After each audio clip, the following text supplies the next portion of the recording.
Russia থেকে জ্বালানি তেল ও সামরিক সরঞ্জাম কেনার দায়ে ভারতের উপর জরিমানা স্বরূপ অতিরিক্ত 25% শুল্ক আরোপের হুমকি দেন মার্কিন প্রেসিডেন্ট। এর ফলে যুক্তরাষ্ট্রে ভারতীয় পণ্য রপ্তানিতে গুনতে হবে অতিরিক্ত 50% শুল্ক, যা কার্যকর হচ্ছে বুধবার থেকে।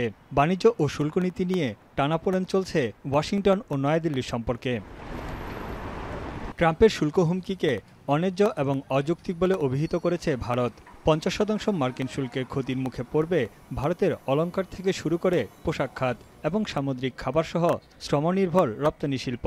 এরই মধ্যে বিরূপ প্রভাব পড়েছে ভারতের হীরার বাজারে। পশ্চিম ভারতের সুরাট শহরের হীরার কারখানাগুলো এখন অলস সময় পার করছে। বিশ্বের প্রায় 80% হীরা কাটা হয় এই শহরে। कुछ सस्ते में नहीं दे रहे ये लोग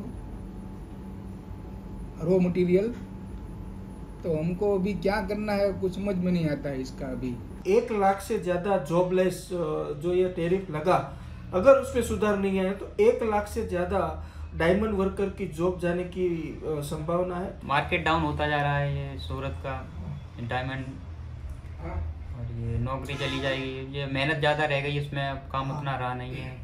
তবে ভারতের প্রধানমন্ত্রী নরেন্দ্র মোদী জোর দিয়ে বলেছেন তার সরকার কৃষক ও ক্ষুদ্র শিল্পের স্বার্থের সাথে কোনো আপোষ করবে না। যত চাপই আসুক না কেন তা শক্তভাবে মোকাবেলার জন্য প্রস্তুত ভারত। অর্থনৈতিক চাপ দিয়ে ভারতকে টলানো যাবে না বলেও হুঁশিয়ারি জানিয়েছেন মোদী। मैं आपको बार बार वादा करता हूं,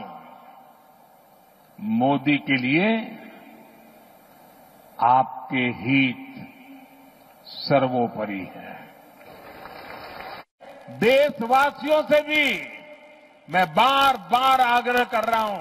এদিকে গেল এপ্রিলে মার্কিন শুল্কের পাল্টা জবাবে বেশ কিছু দুর্লভ খনিজ ও চুম্বক রপ্তানিতে কড়াকড়ি আরোপ করে চীন। এসব উপাদান সেমিকন্ডাক্টর চিপ সহ স্মার্টফোনের মতো প্রযুক্তিপণ্য তৈরিতে ব্যবহার করা হয়। বর্তমানে বৈশ্বিক চুম্বকের বাজারের প্রায় 90%ই চীনের দখলে। চীনা পণ্যে মার্কিন শুল্ক আরোপ 3 মাসের জন্য স্থগিত আছে।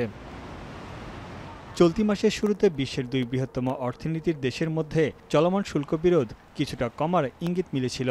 ঠিক এই সময়ই ট্রাম্প নতুন করে চীনের উপর 200% শুল্ক আরোপের হুমকি দিলেন। যুক্তরাষ্ট্রকে চুম্বক না দিলে বেইজিংকে এই শুল্কের বোঝা বহন করতে হবে। Very strong relationship, Howard. I would say economically with China now getting much better. They have to give us magnets. If they don't give us magnets, then we have to charge them 200% tariff or something, you know. But we're not going to have a problem, I don't think, with that. We've $350 billion বিনিয়োগের মাধ্যমে গেল জুলাই মাসে যুক্তরাষ্ট্রের সঙ্গে একটি বাণিজ্য চুক্তিতে পৌঁছায় দক্ষিণ কোরিয়া। তবে উভয় পক্ষের মধ্যে পারমাণবিক শক্তি সামরিক ব্যয় নিয়ে আলোচনা অব্যাহত রয়েছে।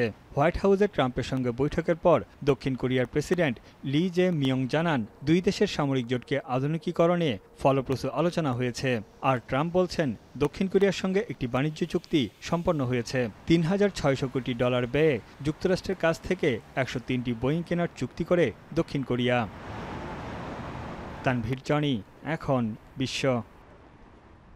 শিয়া বাটার ও ভিটামিন ই সমৃদ্ধ লিলি বিউটি সোপ, তারুণ্যময় উজ্জ্বল ত্বকের জন্য।